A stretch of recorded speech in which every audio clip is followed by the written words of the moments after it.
People, here we are, we're back for another Man in the Van, brought to you by Holeshot Motorhomes. We're at Farley, the Vets Motocross Nations, and the Vets Motocross Nations. You can talk as much as you want about the riders, but it would not be Farley without this man next to me, Doc Wob, another mental Vets Motocross Nations, and that's before you even get here. Talk us about this year's project. All the what is it, 92, 93 Yamahas? No, it's been emotional. We got 93, 94 YZ250s because they're just a good bike. We built them in 19 and we knew there's a few things we could improve on it, so I started buying, straight after the 19 event, I started buying them up as and when you can find them. So we ended up buying 8 of them. Found 8 sets of forks, 8 shocks, which is the hard bit. Got the wheels organised, so we were going to build 8. We were going to build 4 riders, spare bikes each, big lineup. Well, we didn't get, from Dave King, we didn't get the go-ahead until late June, July, that it was actually going to go ahead with actually getting riders. Well, at that point we can't build 8. It was flat out building 4. So I'm like, well, and we had Matasevic supposed to come, pulled out. Tim Ferry supposed to come, pulled out. Andrew Short supposed to come, pulled out. At that point though, were they all going to ride those Yams, or Matasevic and all that was going to ride? No, everybody was riding the same bikes. Same thing. And every time they changed the rider, they gave me somebody new. We had to get different fork springs, different shock springs, different bars, and I'd go through all the rigmarole with these riders. They'd tell me all the spec. Next thing I get a text, he ain't coming. I'm like, you don't get it. But it is what it is. Brownie's stable. Brownie's coming. You know, he loves it, doesn't he? He loves it. Yeah, he does enjoy it, and I've known Mike forever. He used to travel with me when I was at Smith. Yeah. So there's no airs and grace. It's like me with Tommy. There's no pretense there. You haven't got to be anybody you're not. We know each other. He knows I'll do the best I can. I know he'll do the best he can. You can never ask for any more from Brownie. You won't ever leave thinking, oh, he didn't try hard enough. Oh, that's just not who you're dealing with. You know what I mean? He doesn't leave anything on the track. Yeah. It's all out there. So I'll build bikes for that kid as long as he wants. But the issue is, isn't it, like you've said to me many times, it's all very well restoring a bike and making it look amazing, but you're not just restoring a bike, you're building a race bike and an old one. It's hard. And it's hard. Like, I mean, the extra hours to build, getting it right, and because you don't get, I mean, it's not like Mike's here to go and test it. No, first time we saw the bike was Friday. Yeah. And he goes out on track and we're trying to jet it, trying to set it up. Hopefully nothing goes wrong. Like we had a gearbox issue this morning with Keith Johnson. Nothing had done wrong, but those faults appear when you first shake the bikes down, and we don't put much time on them. We warm them up, put them through heat cycles. Traditionally they're only ready the week before because all the suppliers are like, when's the race? Oh, we'll get it to you in time. You're like, yeah. Like we only had parts for the bike, I'm not mentioning names, we had parts of the bike on Monday. We couldn't fire them up, so we fitted those parts, and we've had the bikes 2 years. So it puts, and then the person who supplies them parts, they're done at that point. Oh, I've given you the bits. Well, we haven't fired the bike up yet. Any problems, we're screwed. Yeah. But it is what it is. I mean, you do, yeah, that's what I mean. It make me, again, a lot of these things I sit down and talk to people, and we always make it sound like we're ungrateful for what we do. I know you're not. You know, you've worked hard to be in the position that you're in, but still, you know, it's not a straightforward gig. You've got other bike builds going on around it every year. Paying bike builds, that's the trouble. Yeah. And thing is, I question every year, I ain't doing this again, That's the first thing you've said to me. It was, we said hello, we shook hands, we spoke for about a minute, and then you went, I reckon this might be the last time. No, but I have to look as a business, because for 2 months I've done nothing else. Yeah. All I've told everybody is after Farley, after Farley. Well, this week coming up, it's just as miserable, because everybody's been told after Farley is ringing me on Monday. Yeah. So I've now got to catch up, and we've got, with the Bolt thing, you know, we've got some lumpy teams who we're making stuff for. We've got. That's the other thing people don't know. You know, you got your Superlite titanium thing, and then you're getting stuff ready for that already, way back, like for 2023. Before they're all Supercross testing coming up, aren't they? Yeah. No, we're building bikes for 23 bikes now. Yeah, we're building bolts, and it's retarded how advanced they are. And we're dealing with that. I'm not mentioning names, but we got teams we're dealing with right now, and you know, it's a bit daunting when you actually stop and think that the people who are using our stuff now, it's like, you know, we started off with Wilvo and Kamea. Well, when Rinaldi quit, at the same time both those guys were then factory Yamaha, and then our stuff's on factory Yamaha, and they're sending it to the lab for testing, and then next thing they're ordering all the internal engine stuff, and you're thinking, really? Well, you know, you're making it as good as possible because the people making it are F1 people, so you know it's as good as it can be. and they're confident in it because they've used it for 4 years. This will be our 5th year with them, so there's no question that it's as good as it can be. But it's weird, like we get, I'm not mentioning names again, but like one of the factories, they'll give the team one rear axle nut and they'll send it to us with their permission to copy, because it's cheaper for us to supply it to them. So the engineers from Japan will give them one rear axle nut, I'll copy it, they'll have 50 of them, and we'll have 50 on the shelf, because we have to make 100 of everything minimum. But you know, common sizes, like people say, oh, do you sell much? And I'm like, well, it doesn't seem like we sell very much at all, but like a common size, like an M6x25, we order them 4,000 or 5,000 at a time. We're always out of stock. Christ, it's mental.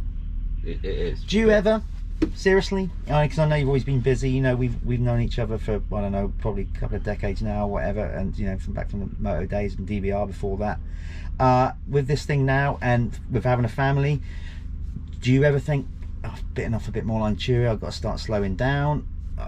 The passion, is the passion still there, or is there times where you think, oh, you get pissed off with it? What I'm trying to do is create a brand with the Superlite, because you know, there's times where I've had 30, 40, 50 modern, I say modern, 18 months, 2-year-old bikes in stock, and you think there's 30 of those sitting behind a roller shutter door, which is a bit scary. Well, we haven't got any of those anymore, but I've got cabinets full of bolts.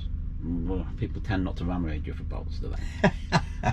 And you can deal with, I hope not. And you can deal with the teams now, because the teams are professional. Yeah. And you're not dealing with you haven't sold a guy a CRF 450 that's going to ring you up in 2 weeks because the fork seals are leaking. Yeah. And my mate says, you're like, oh, I've only just ridden it. Oh, yeah, I know. Yeah. And that's just, I need to remove the stress, and the second-hand bikes is a lot of stress. Yeah. And the teams are professional, and they will deal. It's a labour of love, though. Did you go into that with intent, or did you just kind of fall into doing that? It was basically when you know, I mean, after because obviously, you know, if you don't know Wobbs' background, you know, obviously a top mechanic, then you know, you went to America and then you worked for Robbie Reynard, and then you've been all, you know, and then you fell into the Smith job doing the goggles, and then obviously media, and that's where we got to know each other. And then the bike thing, did it just kind of naturally happen when you stopped a lot of the media work? I've built a lot of bikes for people and done, I think, a nice job, and the 90s is my speciality. I can't build a 4-stroke engine. Yeah. Never had to. I could if I had to, but I'd pay somebody to do it. I don't know what I'm doing. So I'm always good at the 90s 2-stroke stuff. As they come back into fashion, then my skill set became area of expertise. I can build an RM125 engine from a bucket of bits blindfolded. Yeah. Because I've done it 1,000 times. And also, and if I don't know, I know people who do. Yeah. They're all the guys who I was in the trenches with. Yeah. I can make phone calls and say, look, you've got a problem with this bike, what shall I do? They'll tell you straight away. Yeah. So that's kind of luckily, like I say, your CV though, like I said, not just building bikes, but where you've been, and like, you know, not just the GP scene. Being a guy, an industry guy, first of all a mechanic, and a very good one for a top rider in America, and then within the industry over there, obviously that opens many doors that helps you, I'm guessing, to build these bikes like you do. Very much so, yeah. Without those connections. Yeah, I just think you'd be, so you're kind of not exclusive to it, but in that case, like, you're the man. You can sort of get access to things that other people that are doing a similar kind of thing can't. No. Well, for example, I just bought a Ricky Carmichael RM250. Have you now? And the guy sends me a text. It's any good to you? And I'm like, no, I'm thinking it's going to be just some replica thing. And I see the pictures, and my eyes pop out of my head. I'm like, you're kidding me? Yeah. So straight away, I text me pal at Suzuki, don't I? What's the deal with this? Is that Leroy? Of course. And he's like, that's real, okay? Yeah, that's the real deal. Oh yeah. What's the frame number? I told him the frame number, and he told me what races that bike did. It's the real thing. Yeah. But it's got the wrong forks on. Yeah. But we know where the forks are. So that's the thing, because it's a little bit, I suppose a lot of it's like that, isn't it? It's a little bit like investigation and chasing stuff down as well. Yeah, but you know, luckily the guys I used to work there, so I'm friends with them. You've got Goose, who was Ricky's mechanic. It's a phone call away. I'll text Goose, ask the question. What did he have on for Atlanta 04? He'd tell you. Yeah. Easy. Well, and that's the thing, you know, you guys are methodical. You all got your notebooks. You take notes of everything that happened at every race. What? Well, most of the guys, they know everything like that. They can't remember what they had for breakfast. Yeah. And they'll remember every race, where they parked, what jetting was Yeah. in the bike, and it's everything. And so, yeah, it's who you know in this sport, always has been. But who you know gets your foot in the door. Yeah, you still got to do all the labour and hard work and make Who it you know happen. gets your foot in the door. Once you got your foot in the door, you've got to be a player. Yeah. And whether it's buying bikes from teams, or whether it's supplying teams with titanium, it's all well and good knowing somebody, but if you don't do what you say you're going to do, or mess them around, them connections go away. Just I as mean, fast your as you got career them. in the sport, I think is a real unique one, and from the moment we've met, I've always had you down as being sort of streetwise, street savvy. It's always helped you. I think I'm not blowing smoke up your I think I'm arse. selfish. Well, Because there's a lot of people, Tim March for example, Yeah. does everything for the passion. yeah, And I'm like, kid, you got to get paid. Because if you're not getting paid, what are you doing? And Yeah. I understand this is everybody's hobby, but it's my job. yeah, And at the risk, and I do a lot of stuff and don't get paid anywhere near enough money yeah, for for it. what you But do. I've got guys who work for me, I've got a mortgage, I've got kids, they all need new school shoes, and you've got to do what you've got to do. And I think as long as you're not ripping people off, I think it's Yeah. okay. No, it's a fair clout. Like we said, what you do is, you know, who else? Like I just said, some of those bikes that you're building, you know, nobody else could really do that through the connections and stuff that you got. And you know, you told me But also you're there's almost the same. Like say Keith Johnson, he knows me. He knows we're going to build a good bike. yeah, You know, if you look on Keith's Facebook, there's Denny Stevenson on there. Give Wobbs a hug for me. And Yeah. he's not coming into who the hell am I dealing with? no, that's what I'm saying. You know, Yeah, I've known Keith since Leroy was his mechanic when he was on KTM, and I was mechanic for Gene Newmack in the States in '93. You know, and that was, we all stood there watching McGrath killing it. but then what I've been impressed with, you know, and I suppose you could argue the same thing about the pair of us, is that it's great to be in this industry, and it's brilliant because we obviously like, but to etch out a career in it, and particularly a career doing all different things, and it's harder than people think, isn't it? A lot of people think he just kind of lands on your lap. I'm just a kid from Worcestershire who's school parent. Both my parents are school teachers. No interest in dirt bikes. Don't know where I got it from. And you think, oh, I want to do this. And I want to do that. And then you go and do it, and you make it to relatively good levels. And then I don't want to do it anymore. Then what do you do? Yeah, It's like a rider. You do this, do that, then you have to do training schools or do whatever you have to do. Well, as a mechanic, what do you do? because you don't Work really on plan people's from, bikes. yeah. You don't plan for it. Not No. retirement, but you don't want to be on the road all your life. No. And you know that, like, it was 05 for me, and I got to like 40 years old. My dad wasn't very well. I didn't want to be around when he left, and I'm gonna have to make a job for myself. Yeah. Because you can get a job in the industry here, but you're only ever going to get paid what somebody else Yeah. wants to pay you. Yeah. You know, so you have to create a job for yourself. Yeah. And that's what I mean, being about, you know, with it, streetwise, and you get seeing talking, what you. and then you get talking to the industry guys who you were friends with. You're going out drinking with on a daily basis. Yeah. And they're like, well, why don't you distribute this for us? Why don't you do this? Why don't you do that? Yeah. And I've always tried to be aware of what's going on. That's It's what I like with mean, the putting titanium yourself in a bolts. position. Yeah. We're building bikes. Every mechanic's got a stash of Thai bolts because we've took them out of everything before they've been. You just do. Yeah. And I'm thinking these are not. Then you think, why don't we make these? Like, we built these jams. There's no chain guides. We'll make the chain guides. You can't buy an axle block. We'll make the axle blocks. And that's how we started with the Thai. You can't really buy Thai bolts for sensible money. A Thai bolt kit until we came along was $3.5 grand, and now we're doing it for 700 quid. Yeah. Because we do a lot of it. Yeah. And I don't know why they're getting to 3.5 grand. I don't know what calculations they're doing. You know what I mean? There's people Greedy ones. I'm not saying they're greedy, but see, I don't know where the numbers come from. It's crazy, you know. Yeah. But there's people who are making fairly small. You only make money with quantity, with anything, and you can't order 5 bolts. They won't make them. Or if they did, it'd be horrendous money. You got to order 500, and then they come to the right price. So what, you know, because I know you've already got what's going on. You now employ people. You know, obviously when you started doing it more yourself, so that with that comes a responsibility. Kids have got to a stage where, you know, they you know, obviously when they're little you still got to keep an eye on, but now you, like you said, want to spend more time with them. Are you making, you know, you just loosely touched on it, but are you already making those moves to try and edge more towards making life a little bit? Because like you said, it's so full on what you do. I can't keep up what I'm doing. I genuinely feel like I haven't got the fight left in me. I almost feel like I'm just tired now. Yeah. leave me alone, you know. So I'm hoping the titanium stuff, or we call it the titanium stuff, but it's all the frame guards, case guards, all the triple clamps, all the other bits and pieces. That is, I think, where the future lies for me. It is ridiculously cool that you've, like you said, come from into the sport with your parents wasn't into it, you've come into it and you've etched out this thing, you know, career. You've then gone on to be a mechanic in America, and now when you actually do stop saying that, it's pretty cool to think some of the teams are now looking to buy stuff, you know. Yeah. So and we don't give any away. No. Like, we're called a technical partner. Yeah. Which means the teams buy it from us. Yeah. We don't get a sticker on the bike, but we get on the truck and we get on the team clothing, I think, on some teams, and we get on the team paperwork with autograph stock and any press releases. So we're called a technical partner, which I'd rather be a technical partner than a sponsor, because a sponsor means you're paying them to use your stuff. Yeah. Whereas a technical partner, they've chosen to buy it from us. Yeah, that's cool. Well, that's got to tell you something. That is cool. So how does that work now then? How often do you get over there? Because there was a time every year, even when you come back from America, obviously, you know, we had some good times doing the road chip thing with Moto and DVR and all that.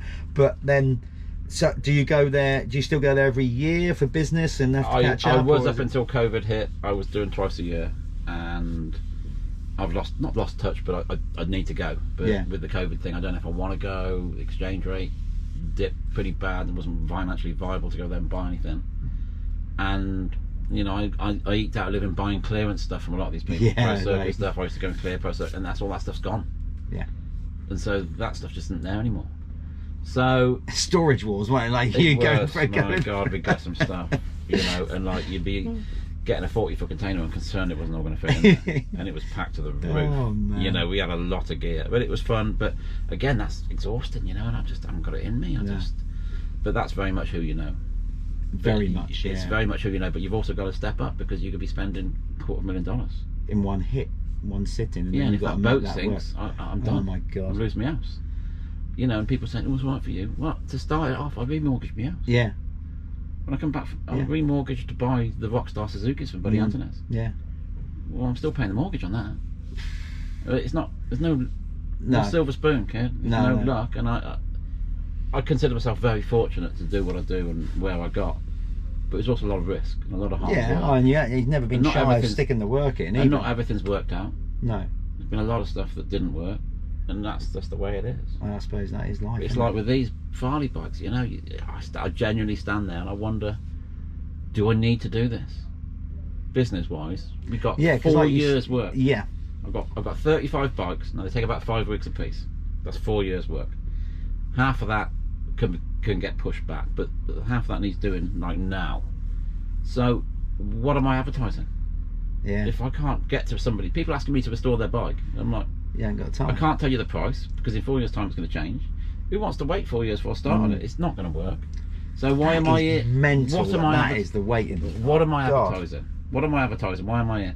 Why don't I get a 300 quid trade stand with a glass cabinet and a video behind me and a bike we've just finished? Yeah.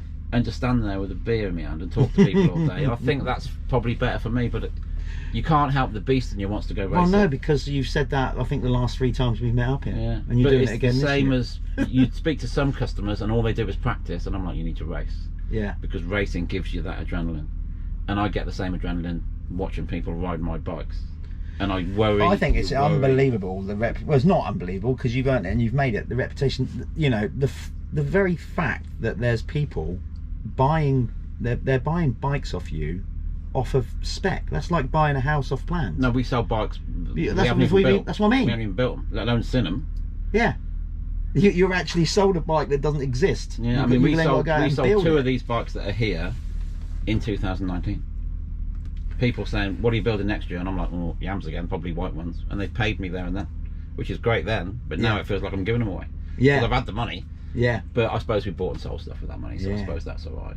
But it's, you know, would I benefit just from building one for Brownie?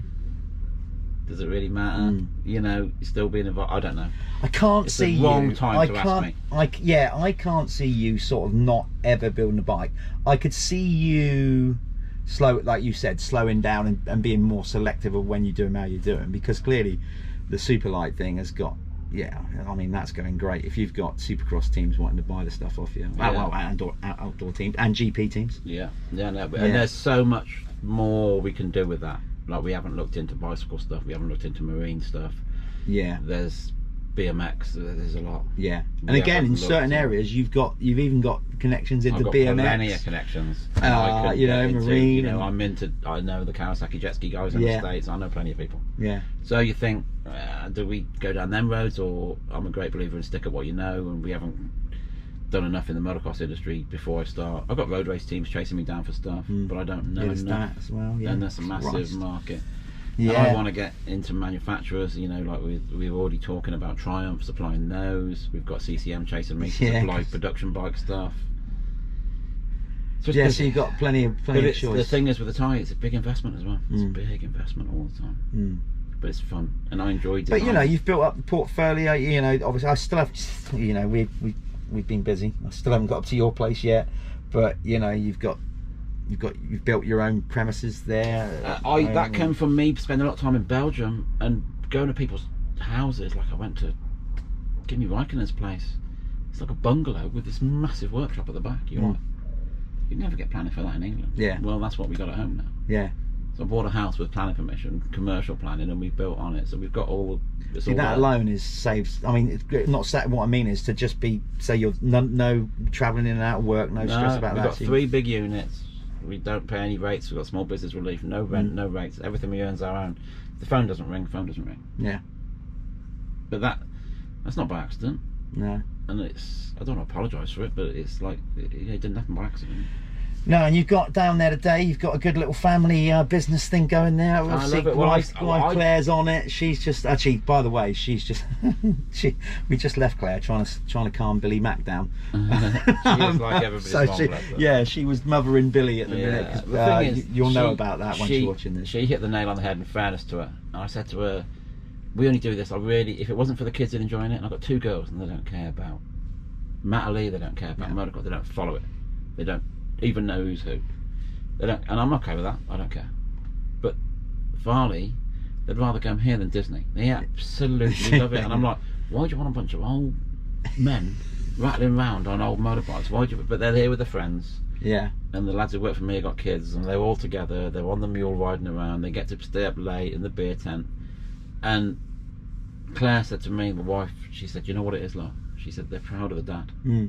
Well. And I hadn't even thought of that. Yeah. And they stand there and they watch all these people, and then one after another. Well, for them, they are. They're exactly that. They're seeing. They're there, and then they're seeing people wanting to come up, chat to you, like ask you a lot of questions, picture taken, and all that. And stuff. all of a sudden, they're proud of it. And that I didn't even occur to me that would be the case. Yeah. And you're like, cool.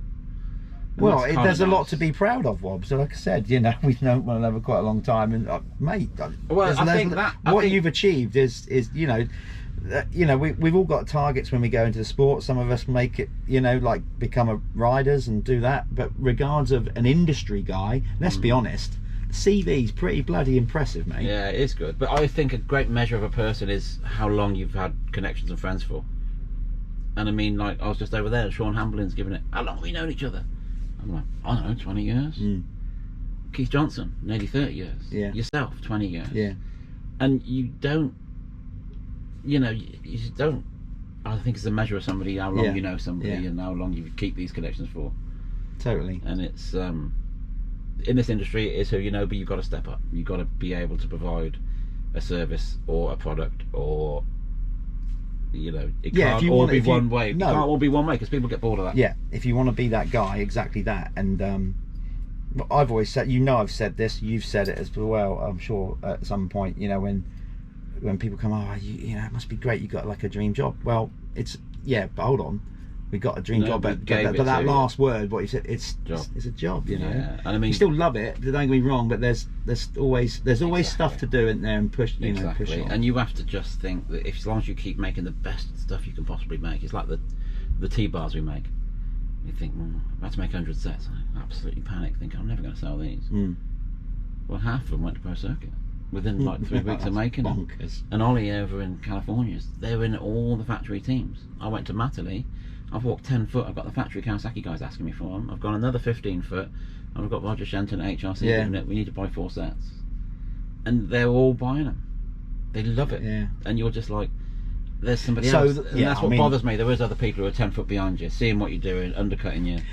But they can't do what I can do. Well, that's the point. There's always other people. You've always been that step ahead, particularly with the bike builds and everything like that. So, yeah. You know, and it's like, you just. So it sounds like, as much as you, like you said, trying to slow down a little bit, you're still going to be around in ages, aren't you? But the things might have to change. I can't.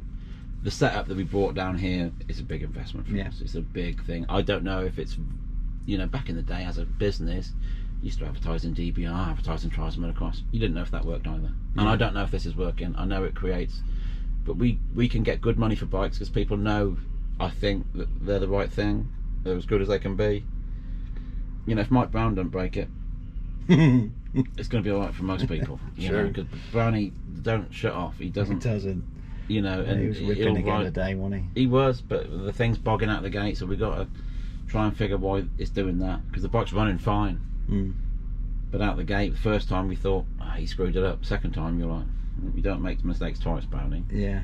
So it keeps you on the toes. You're on your toes this event, doesn't it? That's for sure. But yeah, and it's hard work all weekend, and everybody says you love it, and I'm thinking, I love Sunday night, I love Monday morning, but at the moment it feels like. I tell you what, when you're back here next year, and saying the same thing again, I'll replay this little man interview. I'll just remind you of this again. Yeah, well, Mike's already asked me to build him bikes for next year. Oh, there you go. And then I've got Tommy who wants to come. Yeah, that's been great, that little YouTube that came out really well. Yeah, I mean, we have to edit it heavily. I mean, that's 3 hours of filming to like 15 minutes of video that can actually be shown. Well, at least you've got Eduardo doing it. He's doing a cracking job. Yeah, and the Tommy stuff, everybody loves it. Everybody comes up to me and says, "Oh, I love the Tommy bike, and I'm like, yeah, it's a good thing for us. I feel a little bit bad because a lot of people waiting for the bikes, and Tommy's kind of jumped. But it's advertising for us. Of course, it is. That's the thing. You know, and you keeping you out there, isn't it? Yeah, it does. It keeps your name out there, and whether it's, I don't know, if it's doing the right thing or not. You know, there's other people not doing it and doing okay, so maybe I'm doing the wrong thing. I don't know. There's no. I don't think you are. There's no manual, is there? No. We don't know if none of us know if you're doing the right thing. You just do what you think is the right. Well, I think there's a lot of people that think you are doing the right thing. I'm for one. I mean, just look watching those and filming those bikes earlier on. Oh, there's something else. Yeah, they come out really well. They have. Yeah, they come out really well. They did look nice. And when we did the black ones, and I'm like, I want to do the white because the white had a big impact on me. The black was cool. But the white came first, didn't it? The white came first, and so we went back. We had a couple. We prefer the black one. I'm like, okay, what you prefer? Yeah. I asked your permission. I'm like, you know. So no, I've got to say, when they rocked out on those, when they first did the white thing, and Pewzar and Smith and Moore and all them. Just everything about it, the kit, any logos on it, anything at all. It was so cool. It's like last year when we busted out them black ones, and my phone rang Friday night. Mitch Payton. I'm like, oh, what does he want? And he just rang to say bikes look cool. There you go. Didn't want anything. See what I'm saying? Didn't need anything from you. There you go. He just rings to say you did a good job with them. That's when you know you're doing all right, Wobbs. That's when you know you're doing all right. That was nice. Mitch said to me one time, he said, I've got a couple of bikes I want doing, and there's only 2 people I'd ask, is you and Leeway. Yeah, fair play. I'm like, you know a lot of good mechanics. Yeah. But he's like, you know what it's got to look like, and that's half the battle. Because I was there in the 90s, staring over the fence, drooling at this stuff. I can see that a little sales pitch on an advert or whatever. There's only 2 people I wanted to do a bike. So I was chuffed with that. Yeah, nice. I would be. Jesus. If I can be 1% of what Mitch has done in this industry, I'll be happy. Well, you're making grounds, mate. Fair play to you. Huge respect for that guy. Talking of making grounds, I suppose you've got bikes to go and sort out now, haven't you? Really? We've got to try and figure out. And I pulled you away from people were trying to buy T-shirts. Yeah, they want to spend money. I got to do what I got to do. But we got to try a different reblocking Brownie's bike, and then we're going to go somewhere and have a sneaky few starts and get yelled at. But hopefully we can get 3 or 4 in before we get this is all the stuff people don't know. Yeah, it's good stuff. That's why, because the other people just shrug their shoulders. We'll sort it. Yeah, don't know what it is yet. Let's go and do that then. Ask me tomorrow. I will. Wobbs, thanks for your time. Always a pleasure. Doc Wobbs, there you go. That's another man in the van. By the way, check out all the videos from the Vets Motocross Nations, and I'll be doing a load of behind the scenes stuff with Fly on the Wall. So you'll make sure you watch that to see a close up on those yams, because there's something else. Right, people, I'm out. I'm going to go and find another victim here at Farley now to do another man in the van. Stay safe, everyone. See you soon.